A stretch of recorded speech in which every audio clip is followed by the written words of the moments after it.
Okay, so we're making my mom's artisan bread, but we're going to do it with gluten-free flour. So I tried a lot of different gluten-free flours, and this one I liked really well. Better Batter I found on Amazon, and then this one too. So today I have 3 cups of the gluten-free flour in here, and then I have a half a teaspoon of yeast. This is the yeast, active yeast. And then 1 teaspoon of salt. So we're just going to add that to the flour. Give it a good stir. Make sure it's all mixed in. And then I have 2 cups of room temperature water. And this flour, I know it will require a little bit more water, so I'm going with the full 2 cups.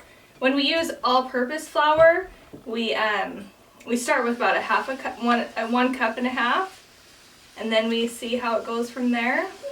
But you can see, you just want to stir it until all the water gets mixed in. And then you'll start to notice it pull away from the sides of the bowl. And the trick is to not have any water kind of sitting in the bowl or to kind of look too wet. So let me finish getting this stirred in so you can kind of see how I tell. So you can notice, like, see how this is still kind of too wet on the bottom because it's not pulling away from the sides. So we're going to keep mixing it, and now it's kind of pulled away from the sides. So that's it.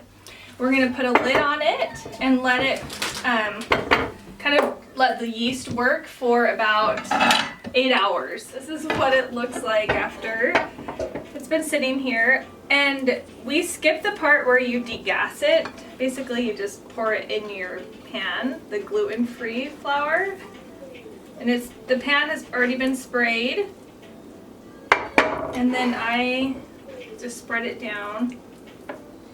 And then we will cover it with the dish towel and let it kind of rise.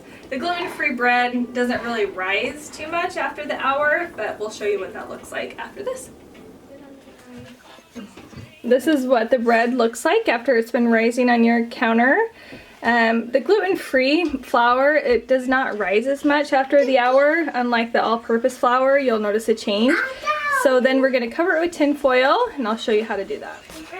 When you put your tin foil on, you want to kind of tent it instead of smashing it straight down. Otherwise, when it rises, it will get stuck to your tin foil.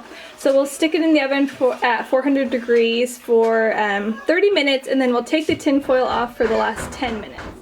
This is what it looks like right out of the oven. We're making some chicken noodle soup to go with it, but you can see it's all crusty on the top, and it looks nice. And it did rise a little bit, but it looks great. For gluten-free bread, it's a hit.